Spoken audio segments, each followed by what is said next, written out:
Salut leader, j'espère que tu vas bien. Aujourd'hui, j'avais envie de te faire un live à propos d'un sujet. As-tu de la difficulté à te faire comprendre des fois? Parce que j'ai deux exemples à te donner. Aujourd'hui, je te donne ça juste un petit peu plus tard. Je vais juste t'expliquer quelque chose avant. Parce que souvent, j'ai des conversations avec des gens. Je parle beaucoup de PCM, bien entendu. Là. C'est l'outil que j'utilise le plus. Et c'est sûr que je le combine avec d'autres formations, d'autres outils que j'ai, mais principalement, en général, 80 du temps, j'utilise cet outil-là et je trouve ça tellement drôle parce que des fois, j'ai des conversations, comme je dis, avec des gens et des fois, les gens me donnent des situations. Je demande beaucoup, beaucoup d'exemples parce que j'aime beaucoup travailler avec les exemples, ce qui est du concret, du palpable pour moi. Et par la suite, ben, on peut appliquer très facilement par la suite des nouvelles étapes ou des nouvelles manières d'interagir pour voir le changement vraiment rapidement. Là, en un claquement de doigts, on peut voir que ça modifie la communication, la relation avec les gens.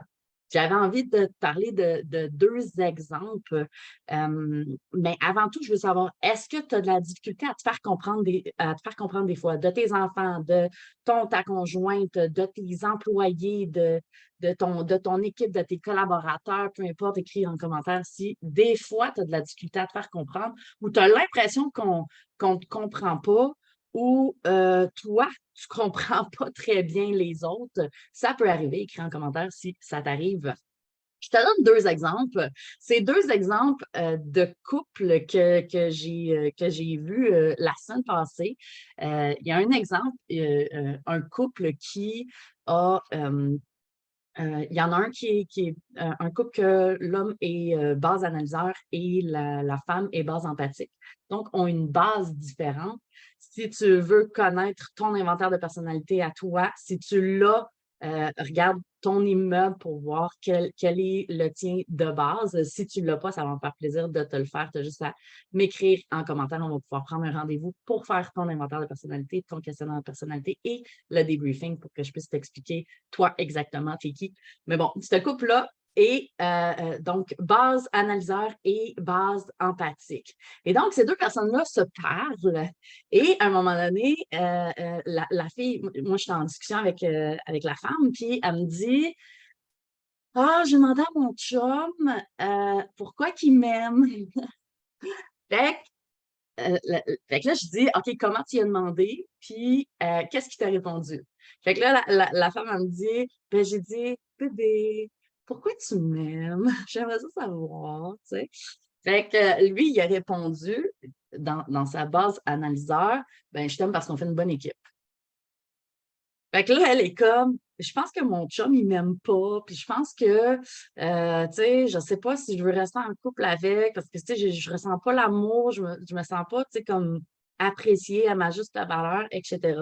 Moi, je trouvais ça très drôle. Je riais pas de la fille, mais je trouvais ça très drôle parce que le type empathique est dans l'émotion, est dans le ressenti, est dans tout ce qui est par rapport aux émotions et au cœur. Et le type analyseur est très factuel. Donc, c'est factuel, c'est des faits, c'est de la logique. Et donc, il parlait comme ça.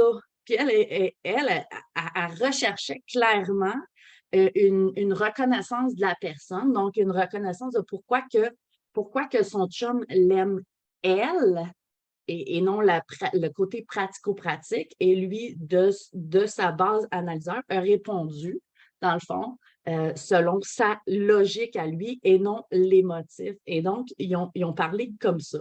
Avec PCM, j'apprends à comprendre l'autre et à connecter pour pouvoir par la suite mieux interagir et mieux répondre aux questions. Mais ça, c'était quand même assez cocasse. Dis-moi si ça t'arrive, toi, des couples empathiques, analyseurs, j'en vois quand même assez souvent. Et le deuxième couple que je vois souvent aussi, c'est l'homme toujours de base analyseur, la femme de base énergiseur et qui, l'homme demande souvent, par exemple, a demandé à sa femme, il est quelle heure? Et sa femme de répondre, oh my God, il est tellement tard, il est bien trop tard, voyons donc, ça se peut pas qu'il soit tard de même, ben voyons donc. Et l'homme de répondre. Tu n'as quand même pas répondu à ma question, il est quelle heure? Fait que deux personnalités différentes qui ne parlent pas là, le type énergétique, on va plus aller dans les motifs. Donc, moi, je le descends un petit peu plus, là, mais plus dans le verbomoteur où est-ce que beaucoup plus réactif, tandis que le type analgère est toujours dans la logique. Donc, je t'ai demandé de me dire il est quelle heure, puis toi, tu me réponds qu'il est tard. Mais ça ne me dit pas concrètement avec des chiffres, l'heure exacte qu'il est sur ta montre actuellement. Fait que de là, dans les deux cas, écris-moi avant en commentaire si toi, tu te reconnais dans celui-là, peut-être plus. Mais dans les deux cas, ce qu'on voit, c'est que le canal de communication n'était pas le même. Et donc, quand ils essayent de communiquer, ils ne reçoivent pas nécessairement l'information qu'ils demandent parce que chacun parle dans son canal et espère recevoir dans le même canal, tandis qu'il n'y en a aucun des deux qui va aller comprendre le canal de l'autre, donc se connecter à l'autre pour après ça retourner dans son canal et poser la question.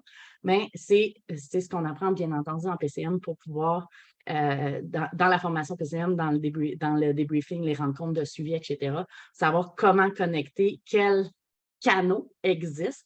Comment activer un canal? Parce que moi, si j'active un canal énergiseur, je ne vais pas l'activer comme ça parce que la personne énergiseur va me trouver excessivement plate. Mais si j'active le canal énergiseur avec de la réaction, puis de l'intensité, puis du fun, là, je risque d'accrocher le type énergiseur, par exemple. Et donc, c'est ce qui est intéressant, à pouvoir voir, à pouvoir aller détecter les canaux des autres, autant dans le verbal, donc des mots qu'ils vont utiliser, que dans le non-verbal, la posture qu'on va utiliser, les expressions faciales, le gestuel, les mains, dans quelle position sont les mains, on peut savoir pas mal de choses sur les types de personnalités quand on a ces informations-là dans les poches. Donc, si tu veux ton inventaire de personnalité à toi, écris-moi dans les commentaires.